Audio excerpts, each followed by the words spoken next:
नमस्कार दर्शकों, मेरा नाम निहारिका है और आज फिर से हम निहाल एग्रो फार्म घूमने के लिए आ गए हैं। तो जैसा कि आप सभी को पता ही है, निहाल एग्रो फार्म के ऑनर मुनेंद्र सिंह जी हैं। मुनेंद्र सिंह जी बकरी पालन के क्षेत्र में काफ़ी जाना माना चेहरा है। मुनेंद्र सिंह जी का ज्ञान उनके लंबे अनुभव पर आधारित है, जो कि औरों के कही गई बातों से काफ़ी हटकर होता है।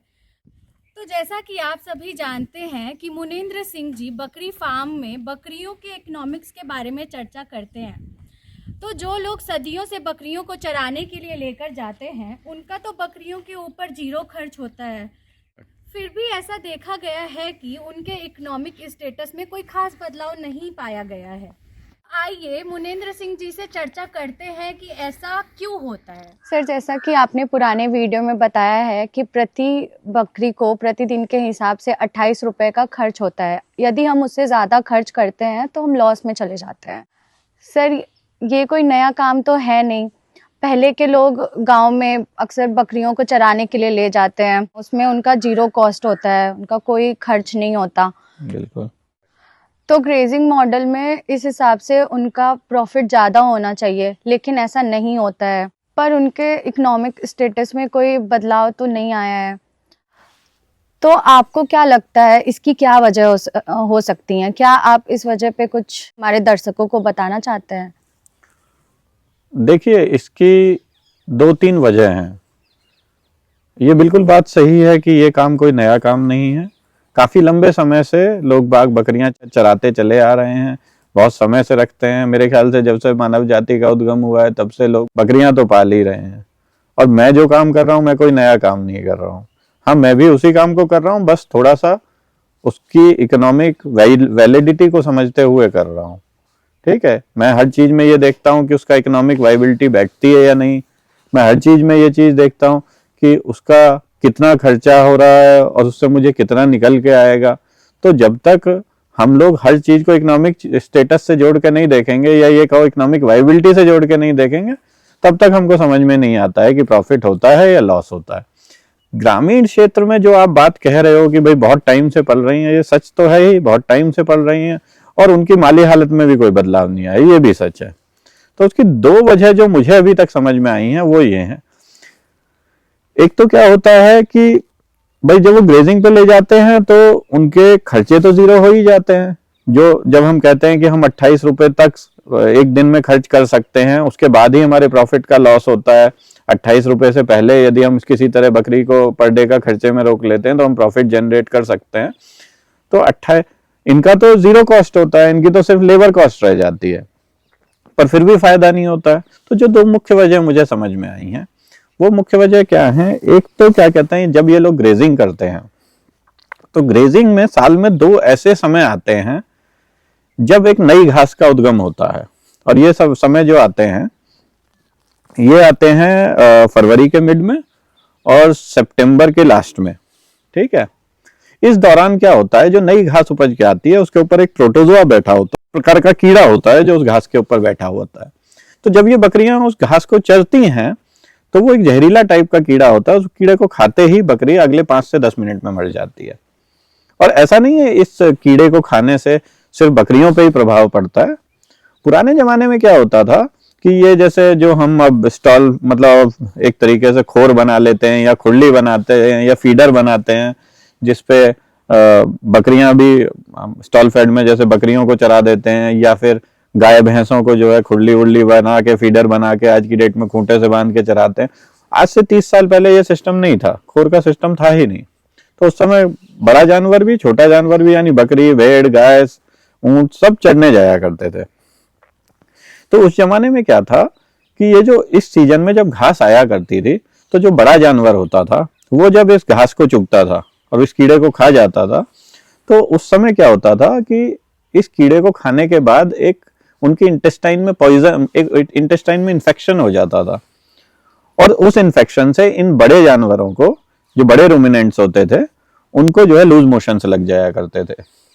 और जो छोटे जानवर होते थे वो 5 से 10 मिनट के अंदर मर जाते थे। हाँ, कई बार ऐसा होता है कि अगर उस छोटे जानवर को इस कीड़ा खाने के बाद पानी मिल जाता है पीने के लिए, तो कई बार वो जो जहर होता है वो नॉर्मलाइज हो जाता है या न्यूट्रल हो जाता है और जानवर की जान बच भी जाती है, पर ऐसा बहुत रेयरली होता है। इससे जुड़ी हुई ना एक बड़ा अजीब सा हमारा फैक्ट भी है। तो पुराने जमाने में जब ये जो जानवर हुआ करते थे, बड़े जानवर खासकर, तो जब इनको लूज मोशंस हो जाया करते थे, तो इन जानवरों का यानी गाय और भैंसों का यदि कोई ह्यूमन दूध पी लिया करता था तो उसको भी लूज मोशंस हो जाते थे। तो उस समय एक प्रथा क्या थी, उस दौरान 5-6 दिन 7 दिन का दूध रोक लिया जाता था और घर में कभी किसी बच्चे को या बड़े बूढ़े को नहीं दिया जाता था वो दूध पीने के लिए, और वो उन 4-5-6 दिनों का दूध इकट्ठा करके और शिवलिंग पर जाकर अर्पित किया जाता था, क्योंकि ये माना जाता है कि भगवान शिव जो हैं वही क्या कहते हैं जहर पीते हैं, और इस दूध को एक तरीके से ये दूध जो है जहरीला हो जाता था। तो जिस दिन ये दूध इकट्ठा करके और वहां चढ़ाया जाता था, उस त्योहार को हम लोग महाशिवरात्रि के पर्व से मनाया करते थे। तो शिवरात्रि पे शिवलिंग पे दूध तो सभी चढ़ाते हैं, पर सबकी अलग अलग स्टोरियां हैं। पर जो हमने यहाँ समझा कि भाई एक्चुअली ये दूध क्यों चढ़ता है उस दिन, तो हमें तो यही समझ में आया कि भाई जो बड़े जानवर थे, चूंकि उनका दूध पॉइजनस हो जाता था और उस दूध को पीने से जो मनुष्य होता था उसको भी लूज मोशन लग जाते थे, तो उस पॉइजनस दूध को वो ना पी के और भगवान शिव के ऊपर अर्पित करते थे, और उसके बाद से जो नया दूध आना चालू होता था उसको अपने बच्चे वगैरह को पिलाते थे। तो उसी तरीके से जो बकरियां हैं, भैंसों और गायों में तो वो मॉडल खत्म हो गया, लेकिन बकरियां आज भी ग्रेजिंग पे जा रही हैं। तो होता क्या है, जो इस दौरान इन साल के 2 जो मैंने समय पीरियड बताए, इन 15-20 दिन के दौरान जो भी व्यक्ति ग्रेजिंग कराता है उसकी 10 से 15% मोर्टेलिटी होती ही होती है। और क्यों होती है? वो उस प्रोटोजोआ को खा जाती हैं। और फिर आप किसी भी चरवाहे से पूछ लीजिएगा, किसी भी गडरिये से पूछ लीजिएगा जिसके पास बकरियां, वो आपको 2-4 स्टोरी ऐसी सुनाई देगा कि साहब चलते चलते आ रही थी और रास्ते में गिर के और तुरंत गिरते ही मर गई। मतलब बड़ी कॉमन सी कहानी है ये। सर उनको नॉलेज नहीं होता, क्योंकि ये नॉलेज तो किसी को भी नहीं है ना। अब सबसे बड़ी समस्या तो यही है कि इस बिजनेस में नॉलेज का फ्लो रुका हुआ है, इस नॉलेज का प्रोपोगेशन रुक गया है। Right sir. ठीक है, तो मेरा कहना क्या है कि कोई व्यक्ति यदि अगर ग्रेजिंग मॉडल पे काम कर रहा है तो उसको भी इतनी नॉलेज होनी चाहिए कि कब मुझे चराने ले जानी है और कब मुझे चराने नहीं ले जानी है। जैसे अगर वो बरसात के मौसम में चराने के लिए ले जाएगा तो जो घास होती है वो बहुत, उसमें घास में पानी की मात्रा बहुत ज्यादा बढ़ जाती है, तो हम लोग लोकल लैंग्वेज में बोलते हैं पनीली घास है। तो उस पनीली घास को यदि कोई भी छोटा जानवर खाएगा तो उसको लूज मोशन हो जाएंगे, लूज मोशन होंगे, बॉडी डिहाइड्रेट हो जाएगी, बॉडी का पानी निकल जाएगा, कोई भी छोटी मोटी बीमारी होगी तुरंत मोर्टेलिटी हो जाएगी। तो ग्रेजिंग मॉडल में भी अगर आदमी को ये नहीं पता कि भाई मुझे कब कब चराने ले जानी है, ठीक है, तो उसको नुकसान होगा ही होगा। और जो आप बात कह रहे हैं ना कि ये लोग तो शुरू से करते चले आ रहे हैं, इनकी तो 0 कॉस्ट पे बकरी पल रही है, तो फिर क्यों नहीं फायदा हो रहा? तो फायदा इसीलिए नहीं हो रहा क्योंकि 0 कॉस्टिंग पे उनकी मोर्टेलिटी बहुत हाई है। ये आप पर्सनली जाके जब किसी से बात करोगे आपको समझ में आ जाएगा। दूसरी चीज क्या है? दूसरी चीज है जो इनका रहने सहने का जो ये लोग बनाते हैं ना, उनका सेटअप, वो ठीक है। पुराने जमाने में मोर्टेलिटीज नहीं होती थी बकरियों की इतनी। क्यों नहीं होती थी? पुराने जमाने में जो इनके शेड वगैरह बनते थे ना, वो झाड़ झंकाड़ से बनते थे, ऊपर छप्पर होता था, तो हवा का फ्लो मेंटेन रहता था। अब जो आजकल लोग बकरी वाड़े जो बकरी के जो पालते हैं, गरीब से गरीब व्यक्ति भी, वो क्या करता है, रात को उन्हें बंद कमरे में बंद कर देता है। ठीक है, तो बंद कमरे में जब बंद कर देता है तो फिर वही चीज आती है कि जो वो अपनी वो करती हैं, मैंगनी करती हैं, उसमें से एक्सक्रीटा करती हैं, उसमें से N2O5 P2O5 गैसेज निकलती हैं, वो हार्मफुल गैसेज होती हैं, उनसे उनको रेस्पिरेटरी इन्फेक्शंस हो जाते हैं, धीरे धीरे उनके लंग चोक होना शुरू हो जाते हैं, और एक दिन वो रात को बैठी की बैठी रह जाती हैं, तो उसकी वजह से उनकी मोर्टेलिटी होती है।